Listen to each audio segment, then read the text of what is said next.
Thank you very much, Michael. It's a pleasure to be speaking to you all this afternoon. I'm sorry that we can't be there with you to meet you all and have a more informal chat about investing in Cambodia. Just some background on myself. As you might guess from the accent, I'm not from Cambodia. I'm from the UK, and I've been here in Phnom Penh since the middle of 2016. So I'm a few weeks off my 5th year anniversary in Cambodia. It's taught me a great deal about this part of the world, and it's been an exciting 5 years of a lot of change and adjustment for the market here, especially across Phnom Penh, but really the entirety of Cambodia has changed an awful lot and at a very fast pace. So I will be talking you through some of the trends that we're currently seeing in the real estate markets here in Phnom Penh and across the country, and then taking a look at some of the trends that we are seeing more broadly in the market at the moment.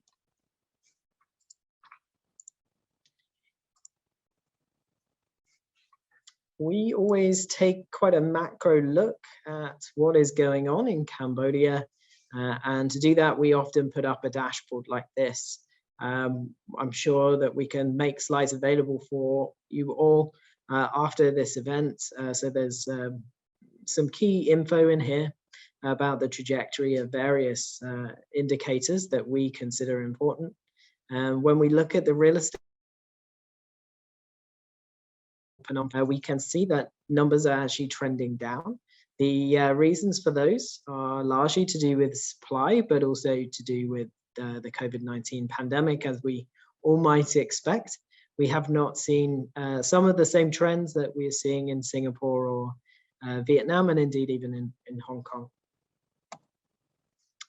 COVID has certainly had an impact on Cambodia's economy, but Cambodia has done remarkably well at controlling COVID-19 and its impact on our economy. And the great thing to see, actually, when I looked at these numbers the other day, was that Hong Kong and Cambodia are very closely matched when it comes to vaccination rates. So in total, we've got just shy of 50% of our population vaccinated, and 35% of us have had 2 jabs.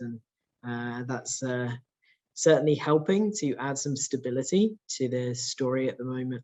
When we look at the short to medium term, there is still certainly some risk out there around this play. So when we're thinking about the real estate markets over the course of the coming 12 months, there is clearly still some downside risk in the COVID-19 story for real estate in Cambodia. But Cambodia has done pretty well compared to many countries. It's been a very stable story, really, in terms of its COVID-19 trajectory. There has been an increase in the early part of the year, but it's not anywhere as steep as we have seen in neighboring countries, including in Thailand and in Vietnam. As our previous speaker highlighted, there have been very strong fundamentals in the economy in Cambodia for some time, and over the long run it has performed incredibly well and been extremely resilient. We have seen more impact on Cambodia's economy due to COVID-19 over the course of the last 18 months than we have seen in Vietnam, and largely that's due to a lack of diversification in our economy. So it's something that is very much at the forefront of both the private sector's mind, and we can also see from the government's policies. They are also driving towards diversification. We can see this in the new investment law that's been pushed forward, as well as the rapid and impressive negotiation of the trade agreements that they have managed to pull off over the course of the last couple of years.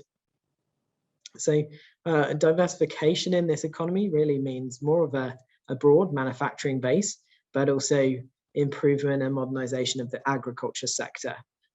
So our service economy has been booming, largely due to the banking sector and finance sector, as well as insurance, but also due to real estate and construction. It's a big part of our economy.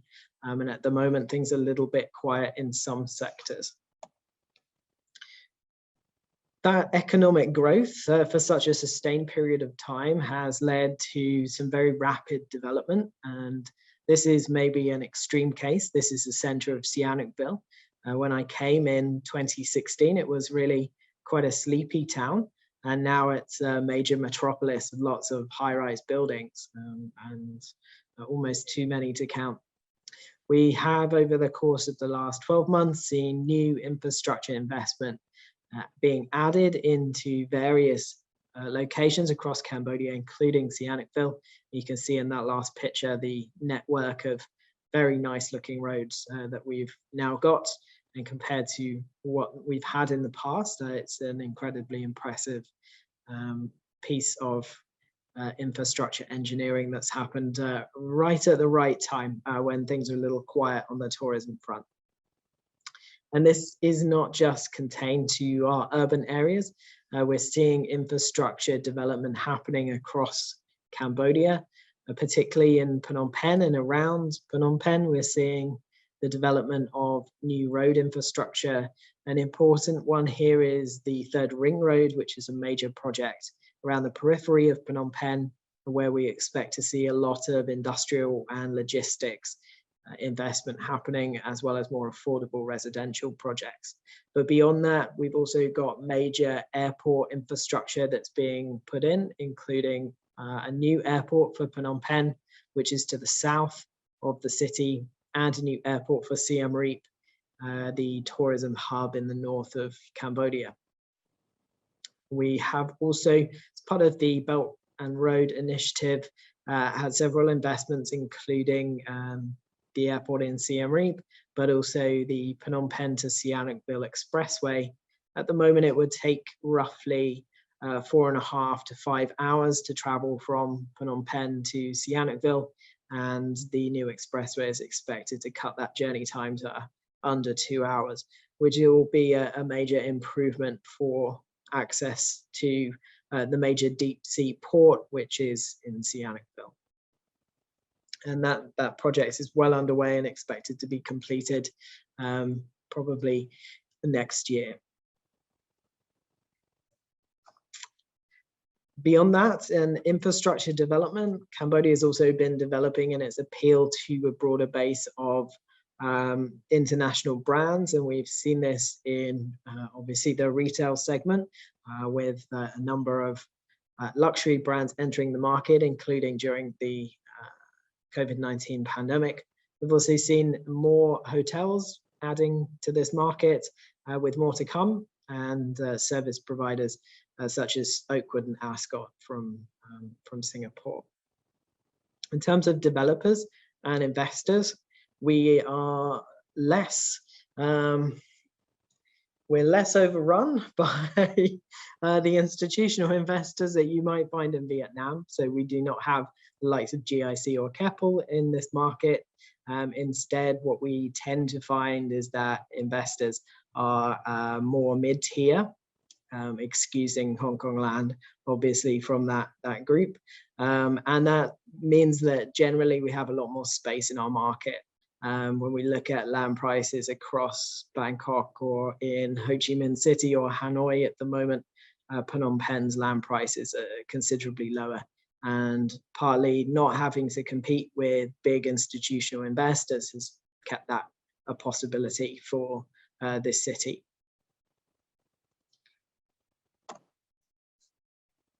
Over the course of the last year, we've been carefully monitoring what our clients have been thinking about, what the impact on Cambodia's economy has been.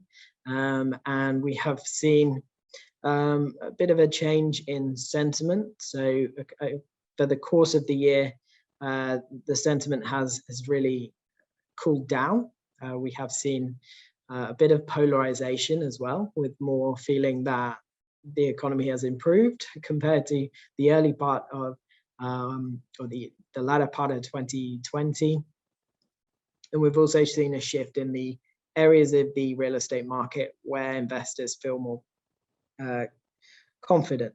So the office sector has really backed off, whereas the condominium sector, in terms of people's view, has turned around and is a bit of a hotter sector now, as has industrial. Industrial here has not yet been a particular focus for investor developers, but we expect that to be changing, and our clients' indicators tell us that as well. Oversupply is consistently the biggest fear for developers and investors in Cambodia at the moment. We are seeing and have been going through a period of very rapid and consistent real estate investment into development. And that has led to a situation in the center of some of our urban areas, including Phnom Penh, where there is a lot of construction that's about to complete, and oversupply is therefore an issue. It will take some time for that to be absorbed in some sectors, others looking more robust. We have also seen a little bit of a rise in terms of people's concerns about reductions in liquidity possibly being an issue, and also in terms of construction delays. So no doubt the COVID-19 pandemic has had issues for Cambodia's construction supply chains, as it has across the region.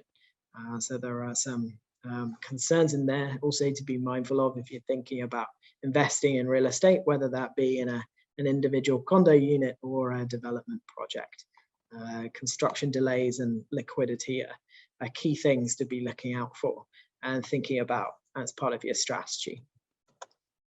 Okay, we've got a very quick update on some key market sectors, so I can give you some quick trends of what's happening in the more traditional, well-developed sectors in Cambodia at the moment. So we track what we call green net projects. So these are under construction development sites across Phnom Penh. Our numbers indicate that we have 279 construction projects active across the capital city at the moment. The majority of those that are still under construction were started in 2018, and you can see in 2020 we had quite a drop off in terms of the number of new construction starts, as I think we would all be unsurprised to learn. 2020 we expect to follow suit in that respect, and instead investment and construction activity is heading into other sectors and other geographies. Condos have been the majority of city centre investment into real estate over the last few years. Particularly, we saw a lot of new launches between 2016 and 2018. Things had then cooled down slightly, though we did have a bit of a rise again last year compared to the year before. We are expecting more condominium units to be completing quite rapidly over the course of the next few years.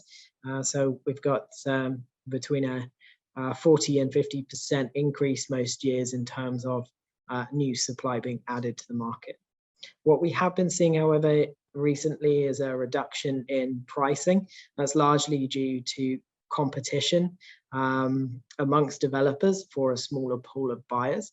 At the moment, without international travel being possible, it's placing some pressure on developers to be targeting the local market, and that has had an impact of bringing prices down, particularly in the mid-range and the high-end segments. When we look at affordable over the longer term, so since the start of the COVID-19 pandemic, prices in that segment are actually up, which indicates to us that underlying demand from the local market is still quite good. And I think that's borne out colloquially and also through the numbers that we see in terms of sale rates as well. When we look at the office market has been doing really well for the last few years. We've been seeing occupancy consistently increasing. Net take-up has exceeded new supply. However, that did reverse in 2020. Because of those positive trends, more developers have been piling into the office sector, and we have got quite a lot of new supply that's due to be completed. So by the end of this year, CBRE are forecasting 800,000 square meters of office supply present across Phnom Penh. By 2025, the indications are that we should be somewhere north of 1.5 million, which is quite a lot of new supply in a relatively short space of time. What's happening with this sector at the moment is that it's becoming more competitive. So we expect that this will start to have an effect on the type of businesses we're seeing locating into Phnom Penh. We've already seen some outsourcing and call center type business thinking about this market because the competitiveness of our office real estate and also our residential real estate has improved greatly over the course of the last 18 months. So whilst for a developer or an investor, this is not the best news, we think over the long term, putting Phnom Penh in a more competitive place is probably an advantage. And when we look at trophy assets and core assets across the city, they're still very robust. So the top end grade A office here, which is owned by Hong Kong Land, has got a very robust occupancy rates, nearly completely full. And the rental rates are also quite strong and pretty robust, even in the face of COVID-19.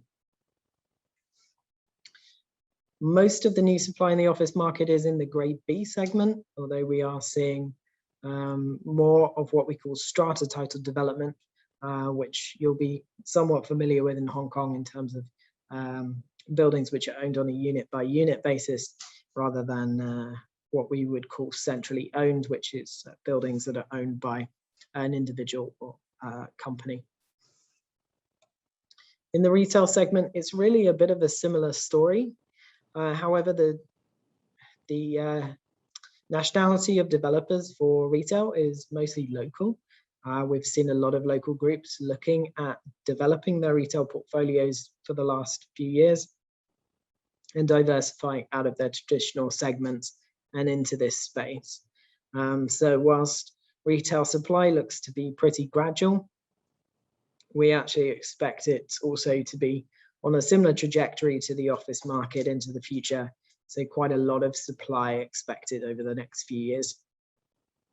That is having an impact on occupancy rates, especially right now when movement restrictions have been coming in and out of play, and that has weighed down on rental rates as well. We've been seeing declines over the last 18 months. Okay, so when we are thinking about investing in Cambodia, we're thinking about where are the alternatives and what are the opportunities available here. So as was alluded to earlier, our population is incredibly young, with 60% of people below the age of 35. We've got a lot of demographic dividend available to us in the coming years, and it's pretty exciting to see the improvement in the HR, in the human resources available to business here in Phnom Penh. And since I started at CBRE in 2016, I've certainly seen this younger generation of well-educated Cambodians coming through and coming into the private sector to work. They're also very well, as we would expect, understanding of new technologies and are able to adopt them very rapidly. So even over the last 6 months, we've seen a lot of new logistics and delivery apps added into our tech ecosystem, and they're starting to have an effect on people's ideas of real estate and how real estate will evolve and change in Cambodia over the next few years. In terms of urbanization, Cambodia is still at a relatively low rate of urbanization. Only about 27% of our population is urbanized at the moment, and it's growing at a steady pace of about 3% a year, most of that focused on Phnom Penh. But it does mean that we still have a way to go compared to other Asian economies. Our urbanization rate and the speed of that is likely to change quite rapidly, particularly as we head towards industrialization at a deeper level. Infrastructure, I showed you the slide previously with lots of projects on. That's really coming into play now, and it's very noticeable when you're here on the ground, particularly when you've been cooped up in quarantine for a while, or cooped up in the city. I'm used to traveling around Cambodia, but for a lot of last year, I was in Phnom Penh, and then actually heading out and going into the rest of Cambodia and seeing the progress that has been made on infrastructure projects has been really inspiring and quite amazing at the speed and ambition of those projects and how they've been getting on. Very consistent investment and growth in that area, which is going to unlock a lot of different locations and also possibilities for other sectors. I would also point out Cambodia's political stability and connections as being an important driver for this market. The royal government of Cambodia is very stable. When we look at some of the other economies locally, they don't have that benefit. So I think it's an important one to look at. We also have extremely strong relationships with the Chinese government, and the partnership between the two is very robust. So when we consider where the next investments are coming from, China is always towards the top of that list. But it's more diversified maybe than it would appear in the press. I'll show you a slide soon of some numbers that we put together around real estate investment to show you the diversification of the mix. In terms of pitfalls, we would always highlight there are some things to really consider and understand when thinking about investing or developing real estate in Cambodia. So at the current time, the planning approach is pretty laissez-faire in that it's largely left up to private corporations and developers to come up with their scheme, and then there are not too many checks and balances in the system to make sure that they fit with a designated urban plan. This can cause some issues. It's really worth considering what could be built around you or near you, near where you're investing or near where you're developing. Developer motivations and longevity. We think that this is likely to change as a result of the COVID-19 pandemic, in that we hope developers and investors will be considering this market as a more long-term strategy with a plan for a multi-phase project, or at least a longer-term idea of how to realize the return out of their project over and above the current approach, which in many cases is very much profit maximizing, as we would expect, although profit maximizing over a very short timeline. There is a bit of inefficiency in terms of the bureaucracy, so it's very important to be aware of this and to make sure that you've got enough time and you've got the right advisors behind you to make sure that you get the structuring and the documentation absolutely correct. There is also a bit of an issue in terms of lack of transparency of data. When we want to do investment analysis for clients, we are lucky and fortunate in that we've got quite a lot of data, but we don't have everything that we would like to get hold of. And sometimes when you're trying to make a decision, as you would do in a more developed market, it can be a bit challenging. And instead you have to rely on colloquialism, which obviously we would all prefer to rely on data. So also important to be aware of some of the capping of the capability of analysts in this market.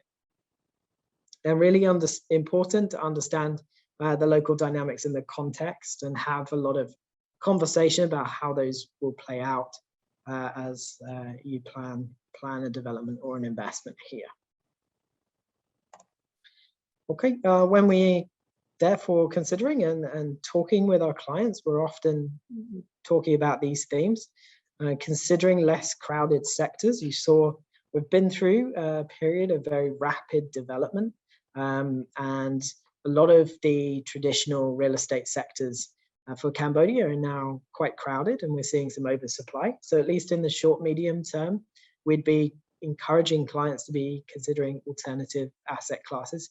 That could be healthcare, it could be education, it could be industrial and logistics, which we think is probably an area, particularly with the new investment law coming in, that we're likely to see a lot more investment of in Cambodia over the near term. Yep, emerging alternatives, particularly healthcare, is something that is becoming much more domestically available here and improving greatly. We expect that will continue, particularly driven really by difficulties in international travel at the moment. Technology, very important. We have some really great technology here. In fact, Cambodia leads the field in some technology areas, including digital currencies used by our national bank. Cambodia is a very young population, and if your target audience is the right one, then using technology can have real advantages here. And it's very easy to be adopted in this market. Do things differently. I think there is a lot of tendency to look at a successful project and then do something very similar. And I think taking maybe a slightly different look at what is possible and taking inspiration from home markets or other markets is important when considering the Cambodian context. And as far as is possible, use the data and be systematic. And that is, I think, key for this market. Is becoming much more possible to do. Still challenging, but it's very important to be looking at and considering all of that information before proceeding. We did some work early last year and then have followed it up in terms of tall buildings in Cambodia, and I thought it was just interesting to add this in as a kind of summing up point. We've really seen a lot of diversification and densification in Phnom Penh. You can see after 2016, the market is just flying away, and these are just tall buildings in Phnom Penh. So far we have seen 93 completed. There's 63 in the pipeline at the moment, and more than that also coming. And the nature and the nationality of those developers who've been active have really been growing and expanding. Some new ones adding in and others changing and moving around in terms of the proportion that they take up of the market. The Chinese market is certainly the biggest foreign developer segment. And you can see that after 2017, the Hong Kong segment has been growing, and it's good to see that diversification happening as well. It's important for us that we see lots of different ideas and concepts coming into Phnom Penh, and we hope to see more of that. So that's the end of my talk, and I hope it's been useful for you. Thank you.